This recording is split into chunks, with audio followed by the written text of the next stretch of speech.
உங்க ஃப்ரெண்டு கேங்லயோ சர்க்கிள்லயோ எவனாச்சும் ஒருத்தன் இருப்பான், ஜிம்முக்கு போலனா நீங்க வீக் மேன். நிறைய பேர் பெட் ராட்னு ஒரு கான்செப்ட் இருக்கு. ஏன்னா வந்து பெட்ல இருந்து எழுந்துக்கவே முடியாது. அப்படி எத்தனை பேர் இருந்திருக்கீங்க சொல்லுங்க. இந்த மாதிரி ஆளுங்களோட சேர்ந்தா உங்களால வாழ்க்கையில முன்னேறவே முடியாது. அப்படின்னா அந்த கேங்கே வந்து வீக் மென்டாலிட்டி அவனுக்கு கூட சேரவே கூடாது. ஜிம்முக்கு போலனா உங்களை பொண்ணுங்க திரும்பி கூட பார்க்க மாட்டாங்க. ஆட்டோமேட்டிக்கா ஒரு பொண்ணும் கிடைக்கும். உண்மைதான். ஐ மீன் உங்க பார்ட்னர் கிடைப்பாங்கன்னு சொல்றேன் கைஸ். அதுக்கும் ப்ராபபிலிட்டி இருக்கு. ஸோ எல்லாத்துக்கும் ஒரு சர்வலோக நிவாரணி வந்து ஜிம். நீங்க ஸ்ட்ராங்கான ஆம்பளை இல்லாதனால தான் உங்க வாழ்க்கையை நாசமா போய்கிட்டு இருக்கு. இந்த ஃபசாட் எல்லாம் வந்து கேட்கும் போது நல்லா தான் இருக்கும், நல்ல ஆல்ஃபாவா தான் ஃபீல் ஆகும். எஸ்பெஷலி வென் இந்த மாதிரி கான்டென்ட் எல்லாம் நீங்க கன்சியூம் பண்ணிட்டு இருந்தீங்க. ஆனா உங்களுக்கு ஆக்சுவலா எப்படி ஃபீல் இருந்திருக்கும்? ஒரு மாதிரி தனியா இருக்கிற மாதிரி ஃபீல் ஆகும், ஏதோ தொலைஞ்சு போன மாதிரி ஃபீல் ஆகும், இன்செக்யூரா ஃபீல் ஆகும், ரிஜெக்டடா ஃபீல் ஆகும். இந்த மாதிரி நிறைய ஃபீல் ஆகும். And consuming these type of content is only going to make things worse. அப்போதான் மிசாஜினிஸ்டிக் வியூ பாயிண்ட்ஸும் டாக்ஸிக் மாஸ்குலினிட்டியை ஃபீட் பண்ணும். 2 சுடிதார் 2 பிரா 2 ஸ்டே ஃப்ரீ வாங்கி தரோம். இன்னைக்கு இந்த மாதிரி டாக்ஸிக் மாஸ்குலினிட்டி செல்ஃப் இம்ப்ரூவ்மெண்ட்ங்கிற பேர்ல எப்படி வளர்ந்துகிட்டு இருக்குங்கிறது தான் இன்னைக்கு பார்க்க போறோம். Welcome to Kasi's corner and please be seated.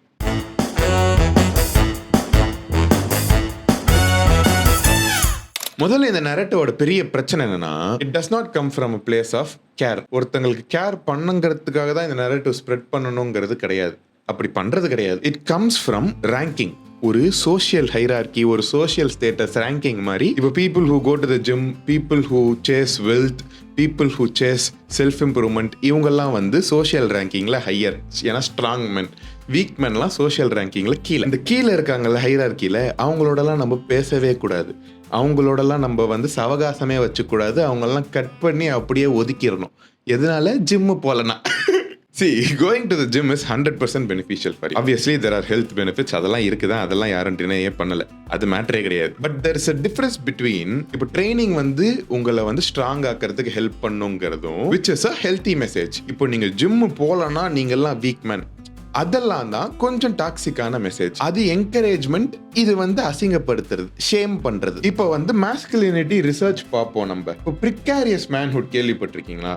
இது என்ன சொல்லுன்னா, மேன்ஹுட்ங்கிறதே வந்து ஒரு சோஷியல் ஸ்டேட்டஸ் தான். அதை வந்து நம்ம ஏர்ன் பண்றதே கஷ்டம், அதை வந்து நம்ம சம்பாதிக்கிறதே கஷ்டம். ஆனா அது இழக்கிறது வந்து ரொம்ப ரொம்ப ஈஸி. இப்போ வந்து நம்ம மேன்ஹுட்டுக்கு வந்து ஒரு த்ரெட் ஃபீல் பண்ணிட்டோம்னு வச்சுக்கோங்களேன், நம்ம வந்து லைட்டா கோவப்பட ஆரம்பிப்போம், ஒரு மாதிரி அக்ரெசிவா கோவப்பட ஆரம்பிப்போம், ரேஜ் ஃபீல் பண்ணுவோம், ஷேம் ஃபீல் பண்ணுவோம். ரீசர்ச் வேற என்ன கண்டுபிடிச்சிருக்குன்னா, இந்த மாஸ்குலினிட்டி த்ரெட் ஃபீல் பண்ணும்போது there is increase in physical aggression, increase in prejudice towards women, and ஜென்ரலாவே ஜெண்டர் ஈக்குவாலிட்டிக்கு வந்து இவங்கெல்லாம் சப்போர்ட் பண்றது கம்மி. அந்த பாப்புலேஷன்ல நிறைய பேர் சப்போர்ட் பண்றது கம்மி. For example, let's say manhood வந்து எப்படி ஒருத்தர் ஃபீல் பண்ணுவோம்? நிறைய ஆம்பளைங்க பண்ற மாசான ஆக்டிவிட்டிஸ் பண்ணா நம்ம மேன்ஹுட் ஃபீல் பண்ணுவோமா? சூப்பரா, எங்கெல்லாம் பாசிபிலிட்டி இருக்கு, ஆம்பளைங்க எல்லாம் குடிக்கலாம், ஆனா பொண்ணுங்க குடிச்சா மாஸ்குலினிட்டிக்கு த்ரெட் ஃபீல் ஆகும் நிறைய பேருக்கு. கரெக்டா? அப்புறம் டிரைவிங் வந்து ஆம்பளைங்க எல்லாம் கொஞ்சம் ரேஷா பண்ணலாம், பொண்ணுங்க ரேஷா பண்ணா அதை வந்து ஏத்துக்க முடியாது நம்மளால. இப்போ நம்மளுக்கெல்லாம் வந்து ஸ்போர்ட் கனவு இருக்கும்ல சின்ன வயசுல, டக்குன்னு வந்து ஒரு பொண்ணு வந்து ஒரு ஸ்போர்ட்ஸ்ல வந்து பெருசா சாதிச்சுட்டா அதுவும் நம்மளுக்கு த்ரெட் ஃபீல் ஆகும். கிரிக்கெட்ல போன வருஷம் ஆர்சிபி ஜெயிக்கிற வரைக்கும் பொம்பளை கப்புன்னு சொல்லி அது ஒரு கலாய்க்கே யூஸ் பண்ணுவாங்க. ஃபுட்பால் விமன்ஸ் மேட்ச் எல்லாம் வந்து ஒரு தப்பான டச் எடுத்தாலோ ஏதாவது ஒன்று பண்ணாலோ ஒரு மாதிரி ரொம்ப ஜெண்டர் ஈக்குவாலிட்டி, இதுக்கு தான் வந்து ஈக்குவல் பே கேட்பீங்களா, இதுக்கு தான் அது பண்ணுவீங்களாங்கிறது வந்து அது குறைஞ்சிக்கிட்டே இருக்கும். அது லாஜிக்கெல்லாம் விடுங்க, அது குறைஞ்சிக்கிட்டே இருக்கும், அது மைண்ட்ல இருந்து போகவே போகாது யாருக்கும். I recently posted this video, and I got a lot of angry men in my comments saying that I don't know what I'm doing and that I can't lift that weight. So here's a video of me lifting the full stack plus jumping. Enjoy! இந்த மாதிரி மேன்ஹுட்டை வந்து சில விஷயம்லாம் gate keep பண்ணி வச்சிருப்பாங்க. இந்த மாதிரி நிறைய விஷயம் கேட் கீப் பண்ணி வச்சிருப்பாங்க மேன்ஹுட்டுக்கு. பேன்ரோட்டேட் மாதிரி ஒரு கான்டென்ட் ஸ்ப்ரெட் ஆக ஆரம்பிச்சது. அதுல இருந்தா இந்த ஆல்ஃபா கம்யூனிட்டி கொஞ்சம் ஸ்ப்ரெட் ஆக ஆரம்பிச்சது. அவங்க வந்து இந்த வீக்னஸை தெரிஞ்சுட்டு அவங்களும் கொஞ்சம் எக்ஸ்ப்ளாய்ட் பண்ண ஆரம்பிச்சாங்க. இப்போ அந்த கம்யூனிட்டி வந்து எந்த மாதிரி கம்யூனிட்டினா, they will make it so difficult for the women to even exist, or the not so masculine men in their own dictionary to even exist, or even queer people to exist. அவங்களுக்கு வந்து இந்த கோட்டு சூட்டு போட்டுட்டோ, black சட்டை போட்டுட்டோ, muscles வச்சுக்கிட்டோ, நிறைய காசு சம்பாதிச்சுக்கிட்டோ, அந்த மாதிரி ஆளுங்களை மட்டும்தான் எக்ஸிஸ்ட் பண்ணவே அவங்க விடுவாங்க. அவங்கள தான் ஐடியலைஸும் பண்ணுவாங்க. ஏன் அந்த மாதிரி கான்டென்ட் தெரியுமா நம்மளுக்கு ரொம்ப ரொம்ப கனெக்ட் ஆகுது? அந்த கேட்கும் போது வந்து we feel seen, we feel like ஒருத்தரால் நம்மளை புரிஞ்சிக்க முடியுது, இவங்க பேசுறது தான் கரெக்டு. இமோஷனலி அது நமக்கும் நல்லா ஒட்டுது. நம்ம ஆம்பளத்தன்மைக்கு அவங்க சொல்ற ஆம்பளத்தன்மை ரொம்ப ஆம்பளத்தன்மையா இருக்கு. But men should make sure they don't fall for it and fully be aware of it. அதை ஏங்கிறதெல்லாம் இந்த வீடியோல ஃபுல்லா சொல்றேன். ஃபுல்லா பாருங்க.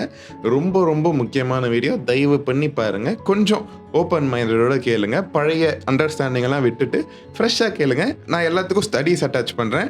டிஸ்கிரிப்ஷன்லேயும் வந்து நான் ரெஃபர் பண்ண எல்லா பேப்பரையும் அட்டாச் பண்ணுறேன். பொறுமையாக பாருங்க. அவசரமே பட வேணாம் நம்ம. ஏன்னா we have to realize whether is it actually making us a better person or வந்து நம்மளோட ஸ்பைட்டை தூண்டி விட்டுட்டு நம்ம ஸ்பைட்டை வந்து ஸ்பில் பண்ண வைக்குதாங்கிறதெல்லாம் நம்ம தெரிஞ்சுக்க வேணாமா? ஏன் வந்து கடைசி வரைக்கும் நம்ம ஹேட்ரட்லேயே இருக்கோம், கம்ப்ளைண்ட் பண்ணிட்டே இருக்கோம், இந்த ஜெண்டர்னால தான் அது பிரச்சனை, நான்லாம் ஒழுங்கா இருக்கேன், நான்லாம் விக்டிம்ங்கிறதெல்லாம் ஏன் பண்றோம்னு தெரிய வேணாமா? நீங்க வேணா சாம்பிள் ஸ்பேஸுக்கு வந்து நான் மேல் லோன்லினஸ் எபிடமிக்னு ஒரு வீடியோ போட்டிருப்பேன்.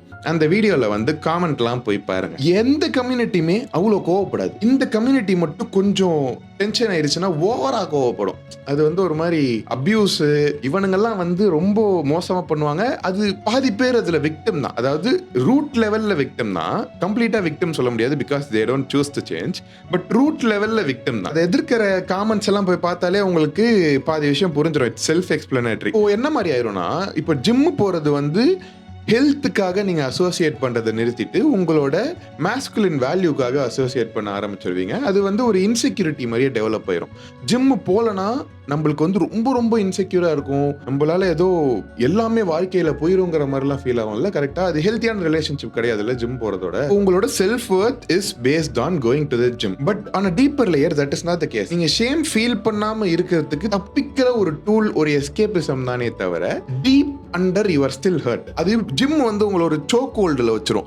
அதோட கண்ட்ரோல்ல தான் நீங்க இருப்பீங்க. உங்களால அதை கண்ட்ரோலே பண்ண முடியாது. எதனால வந்து ஃபிட்டா இருக்கிறவங்களும் நிறைய பேருக்கு இந்த பாடி டிஸ்மார்ஃபியா இருக்குன்னு நினைக்கிறீங்க? கண்ணாடியில் அவங்க பாடி அவங்களே பார்த்துக்கிட்டா அவங்களுக்கு அப்பயும் குண்டா இருக்கிற மாதிரி இருக்கும், இல்ல ஒல்லியா இருக்கிற மாதிரி இருக்கும், மசில்ஸ் இல்லாத மாதிரி இருக்கும். அதெல்லாம் எங்க இருந்து வருதுன்னு நினைக்கிறீங்க? பிகாஸ் அந்த ஆக்டிவிட்டியோட ஆல்ரெடி ஷேம் அட்டாச் ஆயிடுச்சுல. நம்ம பாடி இமேஜோடையும் ஷேம் அட்டாச் ஆயிடுச்சுல. நம்ம வந்து அந்த ஐடியல் பாடி டைப்ல இல்லைன்னா ஆப்வியஸா ஃபுல் உங்களோட வாழ்க்கை ஃபுல்லா அந்த பாடி டைப்ல இருக்க மாட்டீங்க.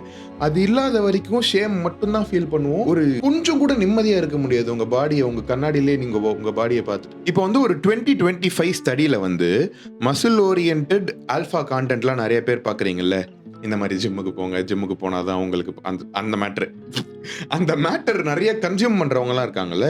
அந்த கன்சியூம் பண்றவங்க has very strong association and increase chance of muscle dysmorphia. கடைசி வரைக்கும் மசில் ஏறினாலும் அது பார்க்கும் போது கண்ணாடியில சுருங்கி தான் இருக்கும். அப்படிதான் இருக்கும் வாழ்க்கையே. பெர்ஸ்பெக்டிவ் ஆஃப் லைஃபே, உங்க பெர்ஸ்பெக்டிவ் ஆஃப் யுவர் பாடியே அப்படிதான் இருக்கும். இந்த கான்டென்ட் எல்லாம் ஆப்வியஸ்லி பாடி டிசாட்டிஸ்ஃபேக்ஷன், உங்க மூட் அஃபெக்ட் பண்ணும், உங்க மென்டல் ஹெல்த் அஃபெக்ட் பண்ணும். அதை சூழ்ந்து தான் உங்க உலகமே இருக்கிற மாதிரி ஆயிரும். People who go to the gym don't automatically become good people. Abs இருந்தா உத்தமனாயிருவானா? 100 கிலோ பெஞ்ச் பண்ணா அவனோட ஈகோ என்ன அப்படியே ஃப்ரெஜைலா இல்லாம ரொம்ப ஈகோ கான்கர் ஆயிருமா? ஒன்றும் ஆகாது. எதனா அலம்பாங்க, ஜிம்மு போனால் டெஸ்டாஸ்டரான் இன்க்ரீஸ் ஆகும், டெஸ்டாஸ்டரான் இன்க்ரீஸ் ஆனால் இதெல்லாம் பெட்டர் ஆயிரும், இதெல்லாமே கிளியர் ஆயிரும். அதெல்லாமும் மித்து தான். அடுத்த டெஸ்டாஸ்டரான் மித்தை தான் நம்ம பிரேக் பண்ண போகிறோம். இப்போ டெஸ்டாஸ்டரோன் லெவலில் வந்து ஏற்றுங்க. அது கம்மியாக இருக்கிறதுனால தான் நீங்கள் வீக் மேனாக இருக்கீங்க. அது வந்து நீங்கள் இன்க்ரீஸ் பண்ணீங்கன்னா ஆட்டோமேட்டிக்காக உங்கள் வாழ்க்கை ஃபிக்ஸ் ஆயிரும் அப்படியெல்லாம் சொல்லுவாங்கல்ல. டிசிப்ளின் ஆயிருவீங்க, கான்ஃபிடென்ட் ஆயிருவீங்க. அப்படியே ஒரு மேஜிக் பில்லு மாதிரி தானே testosterone. But let's have a look at what testosterone actually has a role to play in your body. So when you have high testosterone and you don't have control over your emotions, இந்த ரெண்டு மேட்டருமே ஒன்றா இருந்துச்சுன்னு வச்சுக்கோங்களேன், அவங்க ஸ்டேட்டஸ்லாம் பார்ப்பாங்களாமா. சொசைட்டியில் dominance காட்டுறோம் அப்படின்னு சுற்றிக்கிட்டே இருப்பாங்களாம். இதெல்லாம் நடக்கும் போது தான் இந்த சோஷியல் ஹைரார்க்கியில் வந்து அவங்க ஒரு ரோல் பிளே பண்ணுவாங்க. நாங்கள் தான் பெரிய ஆளுங்க, டெஸ்டாஸ்டரான் அதிகமாக இருக்கவன் நல்லவன், இல்லைனா டெஸ்டாஸ்டரான் கம்மியாக இருக்கவன் கெட்டவன், இல்லைனா அதிகமாக இருக்கவன் கெட்டவன். அந்த மாதிரி சூப்பர்ஃபிஷியல் மேட்டரே கிடையாது testosterone. Testosterone is basically and amplifying and emotion ஆம்பிளிஃபையர்னே வச்சுக்கோங்களேன். இமோஷனோட இதில் நீங்கள் வந்து உங்கள் டெஸ்டாஸ்டரோனை கரெக்டாக சேனலைஸ் பண்ணீங்கன்னா it will 100% improve your mood, it will 100% improve your performance.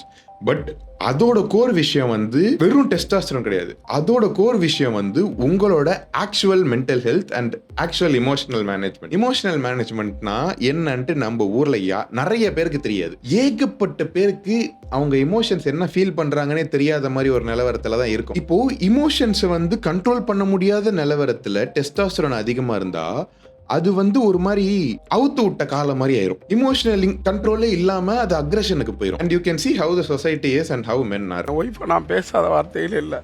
Saying we are strong men just because you have higher testosterone is just to make you to feel good about your self. அவ்வளோ சூப்பர்ஃபிஷியலாக அதை பார்த்தோன்னா அவ்வளோதான் அது matter. அதை தாண்டி அது matter கிடையாது. இந்த டெஸ்டாஸ்டரோன்லாம் வந்து எவ்வளோ பெரிய மார்க்கெட் தெரியுமா? இந்த நரேட்டிவ் ஸ்ப்ரெட் பண்ணுறவங்க இல்லை ஸ்டடீஸ் பண்ணி டெஸ்டாஸ்டரோன் இந்த சப்ளிமெண்ட் எல்லாம் டெஸ்டாஸ்டரோன் பூஸ்ட் பண்ணும், அதெல்லாம் வந்து அந்த பெரிய சப்ளிமெண்ட் இண்டஸ்ட்ரியெல்லாம் பண்ணுதுன்னா அவங்களால வந்து இந்த சிலஜித் மாதிரி டம்மியான சப்ளிமெண்ட் எல்லாம் விற்க முடியும். அந்த மாதிரி எல்லாத்துக்குமே டெஸ்டாஸ்டரோன் மார்க்கெட்டிங் பண்ணுவாங்க. ஏன்னா அது ஒரு சூப்பர் பவர் இல்லையா? அதுக்கு அந்த மார்க்கெட்டிங்காக பொருள் விற்கிறதுக்காக இல்லைன்னா ஆண்ட்ரூ டேட் மாதிரி ஆளுங்கெல்லாம் பெரிய ஆள் ஆகிறதுக்காக அந்த டெஸ்டாஸ்டரோன் அந்த ஆம்பளத்தன்மையை வச்சு அவங்க பெரிய ஆள் ஆகணுங்கிறதுக்காக அது ஒரு மார்க்கெட்டிங் ஃபேக்டர் தானே தவிர டெஸ்டாஸ்டரோன் இவங்க சொல்ற மாதிரிலாம் கிடையாது. ரொம்ப ஈஸியா வந்து மென்டல் ஹெல்த்தை வந்து இன்வாலிடேட் பண்ணிடுறாங்க. But if you see, epigenetics is a field of research which found out trauma is collective. ஜென்ரேஷனா கலெக்டிவா ட்ராமா கேரி ஆகும்.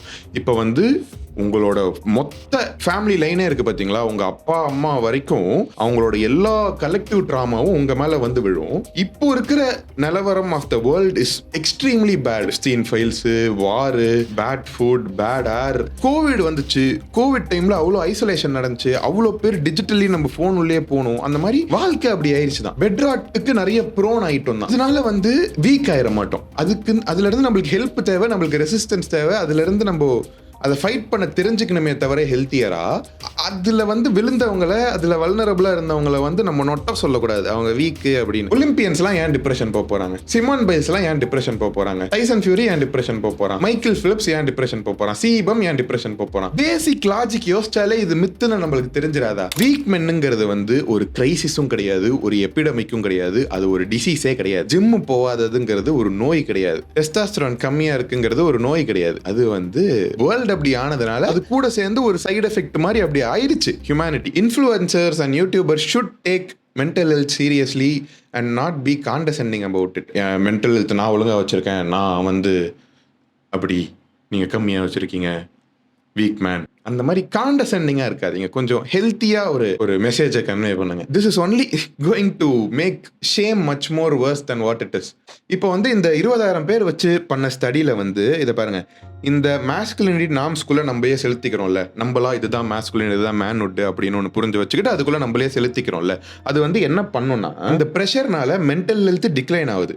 சொசைட்டியில் நம்ம ஃபங்க்ஷன் ஆகிறோம் பார்த்தீங்களா, ஒருத்தரோட பேசுறதோ அந்த இடத்துல எப்படி நடந்துக்கிறதோ அதெல்லாம் வந்து வீக்கன் ஆகுது. ஏன்னா நானும் பாடி பில்டிங்லாம் பண்ணிட்டு தான் இருந்தேன். 2020 2019 3 வருஷம் பண்ணேன். MMA எல்லாம் பண்ணேன். சண்டை கூட போட தெரியும். எனக்கு வெளில போனாலே ஒரு மாதிரி வயிற்ற கலக்க ஆரம்பிச்சிடும், ஒரு மாதிரி இன்செக்யூரா இருக்கும், பொண்ணுங்களோட பேசவே வராது, அந்த மாதிரி தான் இருந்துச்சு. இப்போ எனக்கு பாடி கூட இல்லை, நல்லா சாப்பிட்டு ஜாலியா இருக்கேன். இப்போ நான் கான்ஃபிடென்ட்டாக தான் இருக்கேன். ஏன்னா because this is what I fixed first. Emotions is what you need to fix first. This is and all secondary only, which will also improve your mood. I'm not ஏன்னா நிறைய தடவை சொல்ல வேண்டியதா இருக்கு, இல்லைன்னா அது இல்லை அகேன்ஸ்டா இருக்கான்னு சொல்ற மாதிரி ஆயிடும். இதுவும் தேவைதான், இதுதான் மெயின். இது வந்து ஒரு சப்ளிமெண்ட் மாதிரி வச்சுக்கோங்களேன். நீங்க சப்ளிமெண்ட் எடுக்கிறீங்கிற மாதிரி தான். இந்த paper call The Role of Masculinity in Men's Help Seeking for Depression என்ன சொல்லுதுன்னா, அதான் இந்த ட்ரெடிஷனல் மேஸ்குலினிட்டி நார்ம்ஸ் இருக்குல்ல, அது வந்து ஒரு பெரிய பிரச்சனையை வந்து 3 பெரிய பிரச்சனையாக்கிடுதான். அதாவது ஒன்னா பாக்குற பிரச்சனையை வந்து 3ஆ பார்க்க ஆரம்பிச்சிரும். எப்படி நம்ம டிப்ரெஷனை பார்ப்போங்கிறது மாறும், அது கூட ஒரு சண்டை போட வேண்டியதாயிரும். நம்ம எப்படி அதை இன்டர்பிரட் பண்ண போறோங்கிறது மாறும், அது கூட தனியா சண்டை போட்டுக்கிட்டு இருக்க வேண்டியதாயிரும். நம்ம எப்படி ஹெல்ப் சீக் பண்ணுவோங்கிறதும் மாறிடும், அது கூட சண்டை போட்டுக்கிட்டு இருக்கிற மாதிரி ஆயிரும். நம்ம இவங்கெல்லாம் வந்து இந்த ஸ்டடி படி மென்டல் சர்வீஸே பெருசா எடுத்துக்கிறது இல்லை, யூஸ் பண்றது இல்லை, அதை ஆப்ட் பண்றது இல்லையா, பெருசா வந்து அவங்க எமோஷன்ஸை பத்தி பேசுறதே இல்லையா, யார்கிட்டயும் போய் ஹெல்ப் கேட்கறதே இல்லையா, யார்கிட்டயும் ஓப்பன் அப்பே பண்ண மாட்டேங்கிறாங்களாம். மென்டல் ஹெல்த்துக்கே ஜென்ரலாவே அகேன்ஸ்டா தான் இருப்பாங்க. Not just for your self but for the partner also. Say for example, your potential partner or someone you're very close to chase the have an emotional problem or they are trying to confront an emotion. நம்ம 2 பேருக்கு இந்த emotional பிரச்சனை இருக்கு, அதை நம்ம confront பண்ண போறோம். ஏன்னா அப்படியே தங்கிட்டா அது ஒரு காலத்துல வெடிக்கும், இப்பவே நம்ம வந்து அதை இது பண்ணிடுவோம், நம்ம சால்வா போயிடலாம் அப்படின்னு சொல்ல வந்தாங்கன்னா அவங்களால பண்ணவே முடியறது இல்ல. அந்த இமோஷனை கான்ஃபரண்ட் பண்ண முடியறது இல்ல, அந்த இமோஷன்ஸை பத்தி பேச முடியறது இல்ல. என்ன எப்ப பார்த்தாலும் இமோஷனலா இருக்க, நிறைய பேர் சொல்லி பார்த்திருப்போம்ல, இவ எப்ப பார்த்தாலும் இமோஷனல் அழுதுகிட்டே இருப்பா, நம்மளுக்கும் அதை ஹேண்டில் பண்ண தெரியாது, அவங்க மேல அப்படியே பழிய போட்டுருவோம், நம்மளுக்கு சப்போர்ட்டும் பண்ண தெரியாது, அப்புறம் வெரிசல் உள்ள ஆரம்பிக்கும் அந்த ரிலேஷன்ஷிப்ல, அப்புறம் வாழ்க்கையே அப்படியே ஒண்ணா கிரம்பிள் ஆக ஆரம்பிக்கும். அதுக்கெல்லாம் பிரச்சனை வந்து நம்ம வந்து பிளேம் பண்ணுவோமே தவிர நம்ம அக்கௌண்டபிலிட்டி எடுத்துக்க மாட்டோம்ல. என்ன மாதிரி ஒரு ஆள் காட்டுன்னு கத்துறேன், இவ்வளவு பேப்பரை காமிச்சு என்ன திட்டத்துக்குனே வருவானுங்க இல்லையா, இவங்க இதெல்லாம் வந்து ஹீல் ஆகாம இருந்து தான் போய் மத்தவங்க தலையில போடுவாங்க, மத்தவங்க வாழ்க்கையில மிசரபிள் ஆக்குவாங்க. அவங்க இன்டர்னல் வேர்ல்டும் மிசரபிளா தான் இருக்கும். சுத்தி அந்த வைப்ரேஷனே மிசரபிளா தான் இருக்கும். குடும்பமே அழிஞ்சிரும்பா இதில். அதை பார்த்து வளர்ற குழந்தையும் அதே மாதிரி தான் வளருவாளோ. சோகம் இருக்குல்ல, நான் சொன்ன மாதிரி அது ஒரு சேட்னஸ்னு ஒரு ஃபுல் வீடியோவே போட்டிருக்கேன் டைசெக்ட் பண்ணி, அதை வேணா போய் பாருங்க. அதுவும் ரொம்ப இம்பார்ட்டன்டான வீடியோ. பட் சேயிங் சோகம் இஸ் லைக் வெரி, இந்த இரிட்டேட்டபிலிட்டி, ஆங்கர், ஃப்ரஸ்ட்ரேஷன்லாம் சொன்னேன் பார்த்தீங்களா, அதை அப்படியே ரீப்ளேஸ் பண்ணுது இல்லை. நம்ம டீப்பர் லேயரில் அவ்வளோ சோகம் நம்ம மேலே இருக்கும்போது அதை நம்ம இங்கே ட்ரான்ஸ்ஃபர் பண்ணும்போது அவ்வளோ கோவம், அவ்வளோ இரிட்டேட்டபிலிட்டிலாம் அந்த சோகத்தோட ட்ரான்ஸ்ஃபர் தான். எவ்வளோக்கு எவ்வளோ இது நம்ம படுறோமோ அவ்வளோக்கு எவ்வளோ இது இருக்குன்னு அர்த்தம். இதெல்லாம் க்ளோரிஃபை வேற பண்ணுவாங்க நம்ம ஊரில். தலையெழுத்து ஏதோ தப்பே பண்ணாத மாதிரி நம்மளோட ப்ரீவியஸ் ஜென்ரேஷன் எல்லாம். இப்போ வந்து ஒரு ஆம்பளை இருக்கான், அவனுக்கு வந்து பொண்ணுங்களை பார்த்தாலே கோவம் வருது, சாஃப்டா இருக்கிற ஆண்களை பார்த்தாலே கோவம் வருது, ஃபெமினா இருக்கிற ஆண்களை பார்த்தாலே கோவம் வருது, குவேர் பீப்புளை பார்த்தாலே கோவம் வருது. These are not about strength are being a strong man. This is just a vulnerable man who does not know how to deal with their emotions, and I'm being very open about it, and they need help. They are emotionally very கஷ்டமான ஒரு டிஸ்ட்ரெஸ்ல இருக்காங்க.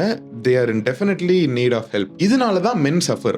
நம்மளே போட்டுக்கிறது தான் நம்மளுக்குள்ள. நம்ம விக்டிம்னா நம்ம இதுதான் அந்த காரணம். நிறைய பேர் சொல்லுவாங்கல்ல, men suffer because of themselves, men suffer because of பேட்ரியார்கிக்கலாம். காரணம் இதுதான், இந்த சிஸ்டம், இந்த வே ஆஃப் லிவிங் ஆஃப் நம்மளோட ஆண், அதுதான் காரணம். 2023 வந்து 17,418 சூசைட் நடந்திருக்கு.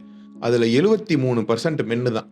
இந்த டேட்டா நம்ம யூஸ் பண்ணுவோம். டேட்டா யூஸ் பண்ணி இங்க பாருங்க இத்தனை சூசைட் இருக்கு, ஆண்கள் தான் பாவம், எல்லாம் பொண்ணுங்களுக்கு தான் பெனிஃபிஷியலா இருக்கு அப்படிங்கறதெல்லாம் எங்கெங்க இங்க நம்ம பண்ணதுங்க. எல்லாம் இந்த ஆல்பா கான்டென்ட் பண்றதுங்க. அதை நம்மளுக்கு எப்படி சேனலைஸ் பண்ண தெரியாம இந்த மாதிரி ஆளுங்கள்லாம் வந்து, இந்த ஆண்ட்ரூ டேட் மாதிரி ஆளுங்கள்லாம் நம்மள இன்னும் தூண்டி விடுறதுங்க. அதுக்கு காரணம் அதனாலதாங்க மோசமான இருக்கு. அதை நம்ம புரிஞ்சுக்க வேணுங்க. Consuming content like this and internalising this as your personality will put you more at risk. So கொஞ்சம் அவேராக இருந்துக்கோங்க. Please be aware and please be aware of the content you consume. அதை கொஞ்சம் கிராஸ் செக்காவது பண்ணுங்க. நம்மளுக்கு ஃபீல் ஆயிரும் தான், சில பேருக்கெல்லாம் கரெக்டாக இருக்கு இதாயிரும். That can never be the truth always. Some things have deeper layer, deeper meanings.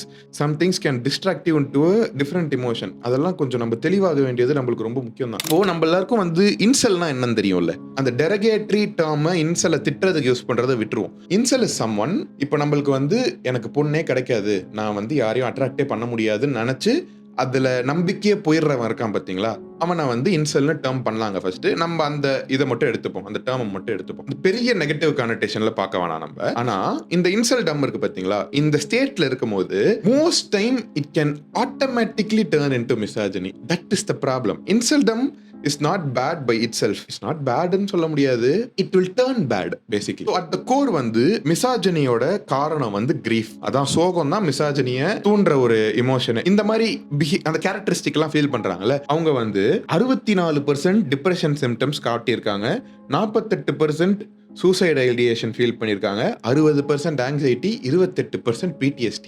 இவங்களுக்குள்ள அவ்வளோ இமோஷன்ஸ், கோவம், அவ்வளோ சோகம், அவ்வளோ இது அடங்கி இருக்குதான். மென்டல் ஹெல்த் இஷ்யூஸ் நிறைய இருக்கு. இது எல்லாத்தோட common theme why everything is becoming multiple times versus hopelessness. நம்ம கை விட்டுறது இதான் என் வாழ்க்கை அப்படின்னு நினைக்கிறது. The painful life with the loss of hope is what is projecting as misogyny. Big online female hatred, the big online creepy behaviour, இதெல்லாம் ஆல்ஃபாக்கள் மூலியமாக தான் வருகிறது. Internet is never a safe place right now if you are not using it consciously, mainly because of alpha content. Short டேர்மாக ஒருத்தனுக்கு நல்லா feel ஆகலாம், அந்த ஆல்ஃபா பிஹேவியரும் ஆல்ஃபா கான்டென்ட்டையும் ஒருத்தனை ப்ரொடெக்ட் பண்ணலாம், எல்லாம் வேலிடேட் பண்ணலாம்.